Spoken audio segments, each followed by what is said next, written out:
wabarakatuh. Waalaikumsalam warahmatullahi wabarakatuh. Alhamdulillahirabbil alamin.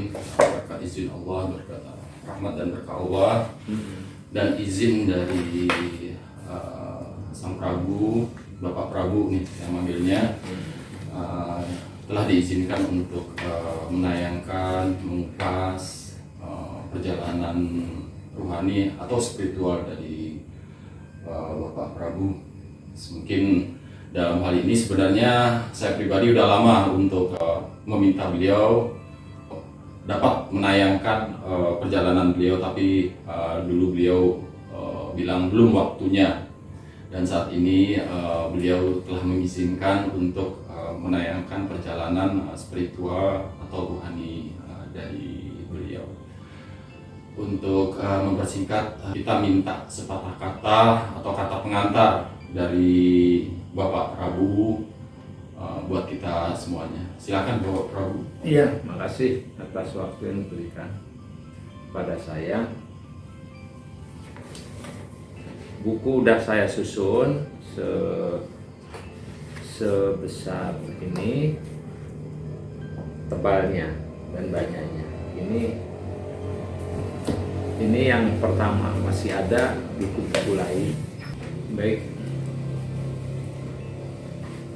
Bismillahirrahmanirrahim. Asyhadu alla ilaha illallah wa asyhadu anna Muhammadar Rasulullah. Salam sejahtera bagi kita semua. Semoga Tuhan Yang Maha Esa senantiasa memberikan rahmat dan hidayah kepada kita semua. Tulisan ini adalah hasil dari perjalanan rohani yang saya catat dari waktu ke waktu sebagai tuntunan tauhid dan akidah agama, guna melengkapi dalam menjalankan keyakinan agama menjadi lebih sempurna. Catatan ini adalah catatan pribadi yang saya tulis berdasarkan pengalaman dari perjalanan spiritual apa adanya tanpa rekayasa. Sampai sejauh mana pengalaman spiritual ini akan tetap saya catat dari waktu ke waktu. Yang jelas perjalanan rohani ini bermuara pada ketauhidan dan akidah agama yang bersumber dari Sang Pencipta semesta alam. Penulis sebagai pelaku spiritual mencatat setiap kejadian-kejadian dengan rentang waktu yang berbeda-beda secara berkesinambungan. Dalam penelusuran perjalanan rohani ada suatu sistem berjenjang yang diatur Sang Khalik. Saya sebagai penulis banyak didatangi makhluk-makhluk gaib yang datang menemui, baik dari para leluhur, aulia, waliullah, para raja, para dewa, para utusan Allah, maupun golongan malaikat dan makhluk gaib lain yang semua bermuara pada ketauhidan. Dalam perjalanan rohani tersebut banyak ditemui kejadian-kejadian aneh yang sama sekali penulis tidak mengerti maupun membayangkan sebelumnya. Salah satunya bertemu dengan salah satu utusan Allah. Buku ini sebagai tuntunan dan pedoman rohani dalam pencerahan umat manusia di akhir zaman sebelum dunia ini dikiapkan oleh Sang Maha Pencipta alam sebagai pelengkap akidah agama dan tauhid dari golongan agama maupun keyakinan tanpa keberpihakan pada agama dan keyakinan tertentu. Karena dalam menjalankan keyakinan agama bersumber pada tauhid yang sama, yaitu Tuhan Yang Maha Esa. Demikian kitab pembekalan ini ditulis sebagai pedoman dan bimbingan agar menjadi pencerahan hidup dalam menjalankan keyakinan beragama dan berketuhanan Yang Maha Esa. Amin. Ya, terima kasih atas sedikit kata pengantar dari Bapak Prabu. Mungkin di sini saya tanyakan sedikit tentang istilah perjalanan rohani atau spiritual menurut Bapak Prabu sendiri. Apa yang dimaksud dengan perjalanan rohani atau perjalanan spiritual? Terima kasih. Perjalanan rohani itu adalah perjalanan di mana rohani kita, bukan jasad, dalam mengarungi hal-hal yang bersifat gaib. Jadi bukan yang bersifat jasad, zahir ya. Iya, Tapi iya. perjalanan yang bersifat gaib dalam menemui hal-hal yang bersifat gaib juga. Terima kasih Bapak Prabu. Mungkin di sini kita langsung ke catatannya Bapak Prabu aja ya, Iya. yang menjelaskan tentang perjalanan rohani atau spiritual Bapak Prabu. Dan ini ya merupakan episode pertama atau episode 1. Dan nanti mungkin akan berkelanjutan ke episode berikutnya. Dan kalau saya mempelajari dari kitab-kitab perjalanan Bapak Prabu nih lumayan agak panjang nanti nih episode-episodenya yang selalu bersambung. Oke, kita masuk ke catatan Bapak Prabu nih. Saya sebelumnya mohon izin untuk membacakan ya Bapak Prabu ya. Silakan. Setelah menimba ilmu dari seorang guru, dengan dibuka mata batin maka terbukalah hijab gaib itu. Saya tidak berminat untuk berguru semulanya. Saya menolak. Esok harinya ada dorongan hati untuk mengikuti ajakan tersebut. Nah, jadi di sini memang ada kisah tersendiri nih, kisah yang unik ya. Sebenarnya Bapak Prabu itu sebenarnya memang tidak ada istilahnya niat untuk berguru ke seseorang ya. Mungkin bisa diceritakan sedikit Bapak Prabu tentang perjalanan awal itu Bapak Prabu, Iya. sampai hijab gaib itu terbuka. Iya, memang ya awalnya juga memang ya gimana ya, ya tidak disangka-sangka. Yang pada mulanya saya bersama kawan pergi ketemu dengan kawan keluar kota, yang dimana katanya dalam perjalanan sudah lama ingin menemui gurunya gitu. Nah, jadi begitu menemui gurunya juga melihat saya kaget gitu. Kaget ada sesuatu yang ada di dalam diri saya tapi belum terbuka gitu. Nah, saya begitu ditawari, saya bilang saya tidak mau gitu. Nah, pada intinya beliau mengajari ini, saya mengajarkan ilmu selamat, tapi saya berasumsi bahwa hal yang berkaitan gaib ya ujungnya ke dukun gitu. Nah, itu dia. Nah, tapi beliau mengajarkan ilmu selamat gitu. Nah, digambarkan begitu. Setelah ngomong-ngomong yang lain, terus kita bersama, dan saya dulu belum memberi suatu jawaban yang pasti dulu karena masih dalam pertimbangan. Tuh, jadi esok harinya ketika kami pulang, barulah ada terketuk hati ingin mencoba gitu. Gitu. Dan berlanjutlah prosesnya itu dari waktu ke waktu yang membutuhkan tidak pendek, bertahun-tahun. Seperti itu. Kira-kira untuk berguru secara zahir di awal secara jasad itu berapa tahun atau berapa lama lah gitu loh? Ya lebih kurangnya 5 tahun lah. 5 gitu, tahun. Iya. Jadi sampai 5 tahun sampai saya mencatat itu. Oh iya. Terima kasih Bapak Prabu. Kita masuk ke catatan berikutnya. Saya mohon izin bacain lagi ya Bapak Prabu. Pertama-tama saya didatangi makhluk gaib dengan tataran yang cukup tinggi, bahkan pernah hidup di zaman dahulu. Bahkan para raja di tanah Jawa dan luar Pulau Jawa, bahkan para wali termasuk Wali Songo, serta dahulu yang merupakan tokoh masyarakat saat itu yang berilmu tinggi. Bahkan para dewa, mereka datang satu persatu mempunyai tugas dan peran masing-masing.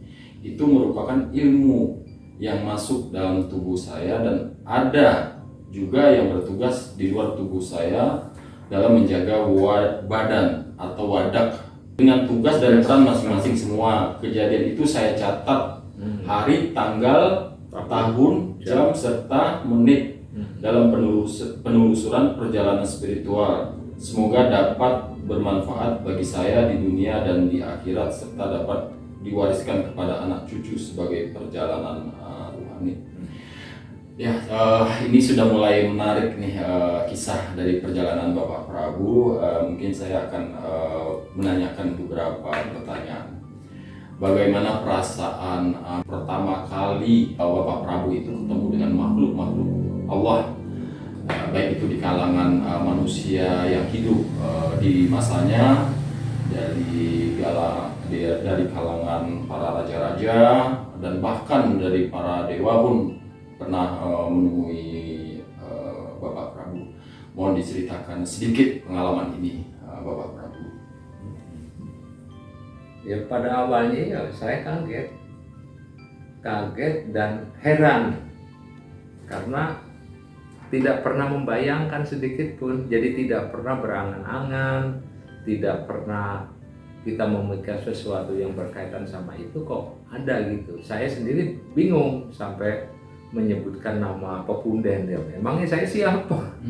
Saya itu kan sebagai orang biasa, bukan siapa, bukan apa-apa dan bukan siapa-siapa gitu loh. Saya hanyalah manusia yang menjalankan sesuai fitrahnya gitu. Itu aja. Jadi ya saya tidak berkeinginan apa-apa dalam menjalani, kan tidak ada kepingin apa-apa. Yang penting saya bisa selamat di dunia maupun di kehidupan yang akan datang, bisa menuntun keluarga, hanya itu saja. Tidak kurang dan tidak lebih ya. Jadi keinginan tidak ada, kepingin yang macam-macam tidak sih. Ya itu.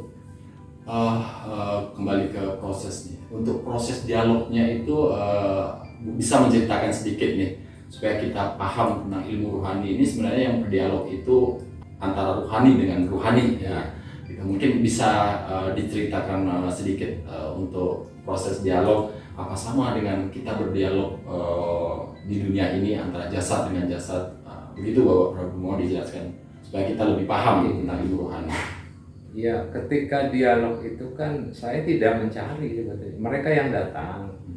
Tapi ketika beliau datang itu kan kalau secara kasat mata itu tidak bisa kelihatan karena itu gaib. Maka kita bisa mencerna, bisa melihat dengan indera keenam, yaitu ruhani. Duduk, ngobrol, tanya jawab, sama seperti dari mana, ya menceritakan bla bla bla bla. Saya bertanya, terjadi komunikasi dua arah, gitu. Di sini bagaimana Bapak Prabu itu membedakan antara ini yang menemui benar-benar sosok di zaman lalu ini gitu. Karena kan kita banyak beranggapan setan, iblis, siluman itu kan bisa menyerupai gitu. Jadi apa yang menjadi pegangan Bapak Prabu untuk membedakan hal-hal yang menyesatkan maupun ini adalah suatu kebenaran, ini adalah yang menyesatkan gitu. Bapak silakan. Ya, ketika kita menyaksikan itu kan keluarnya bukan dari pikir, dari kolbu atau batin. Kalau kita menyaksikan begitu, untuk menangkal atau memfilternya itu yang datang saya ajak untuk mengucapkan 2 kalimat syahadat. Kalau makhluk itu makhluk yang buruk atau golongan iblis, maka dia akan terbakar. Tapi kalau sama-sama sebagai keyakinan, sebagai kesaksian, dia akan mengucapkan 2 kalimat syahadat itu. Jadi bisa dibilang bagi kita Muslim 2 kalimat syahadat itu adalah senjata ruhani kita ya. Iya. Bapak Prabu ya, senjata ruhani untuk mengetahui mana itu yang menyesatkan kita, mana itu yang benar-benar makhluk-makhluk Allah yang hidup di masa lalu lah, khususnya di bangsa manusia. Untuk setiap ketemu dengan Bapak Prabu ini, para makhluk Allah dari alam gaib itu kan menganggap Bapak Prabu ini Pepunden gitu. Pepunden. Jadi kan di sini belum banyak mungkin yang belum paham tentang kata Pepunden. Maksudnya gimana tuh Bapak Prabu? Pepunden itu ya saya beranggap pepunden itu adalah junjungan Oh iya. yang dihormati gitu, atau yang dihormati gitu. Pepunden itu. Jadi seperti panggilan-panggilan kehormatan lah Panggilan kepada seseorang kehormatan, gitu ya. ya. Gitu. Oke, terima kasih Bapak Prabu. Kita masuk lagi ke catatannya nih. Menurut guru saya, ilmu yang telah saya pelajari sudah cukup tinggi, bahkan sudah melampaui kakak seperguruan saya.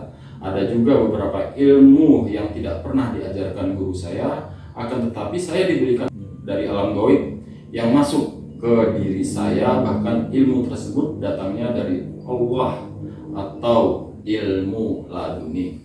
Jadi sebenarnya guru itu udah mengetahui ya sejatinya Bapak Prabu, tapi Bapak Prabu belum paham tentang siapa sejatinya Bapak Prabu gitu ya. Kalau dilihat dari sini gitu. Kalau dari situ guru juga belum tahu, saya juga belum tahu. Karena itu kan ada proses jenjang. Jangankan saya, guru saya belum tahu, cuman ada aura yang berbeda. Oh, dari auranya dilihat gitu ya. Itu setelah perjalanan step by step baru tahu gitu. Oke, jadi dari beberapa makhluk dari alam gaib, baik dari kalangan manusia, kalangan dewa atau jin atau yang lainnya nanti pada tingkatan tertentu itu, sebelumnya memang Bapak Prabu itu ada yang mempelajari atau memang sama sekali tentang sejarah kehidupan beliau di masa lalu itu memang Bapak Prabu nggak kenal gitu ya? Tidak karena ya taunya dari sejarah. Iya. Jadi kaget juga kalau ketemu sama beliau karena nggak pernah membaca ya? Iya. Itu adanya di sejarah, Iya. tapi tidak pernah tahu. Oh ternyata ini yang diceritakan gitu loh. Oh ini gitu. Karena saya paham selama 9 tahun juga mengupas, mempelajari tentang kitab-kitab perjalanan Bapak Prabu ini, dan saya ya paham Bapak Prabu ini bukan seorang ahli sejarah, ahli kitab, tapi ada nama-nama yang bagi kita itu udah familiar gitu, udah familiar di sejarah-sejarah. Tapi ketika kita menanyakan ke Bapak Prabu itu, Bapak Prabu bisa menjelaskan. Saya dulu juga heran gitu loh Bapak Prabu gitu. Makanya saya tertarik untuk mengangkat kisah perjalanan dari Bapak Prabu ini, karena ini bagi saya bukan merupakan suatu khayalan atau ilusi, karena Bapak Prabu itu mencatat gitu dari 2002 dan sebelum 2002 itu juga perjalanan rohani udah dilakukan oleh Bapak Prabu gitu. Ya, dan memang mencatat itu karena ada perintah. Oh, jadi sebelum 2002 itu memang sudah ada perjalanan rohani bertemu dengan beberapa makhluk Allah dari alam gaib. Tapi belum tercatat ya. Belum tercatat. Bapak Prabu. Tercatatnya mulai di 2002 ya. Dicatat itu 2002 itu kalau tidak salah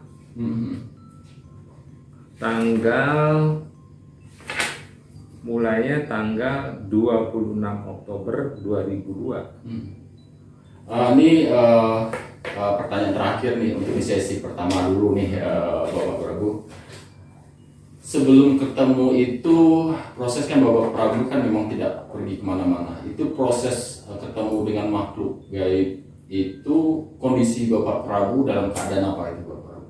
Apa dalam keadaan memang masih sendiri merenung atau tafakur gitu, supaya kita juga paham gitu.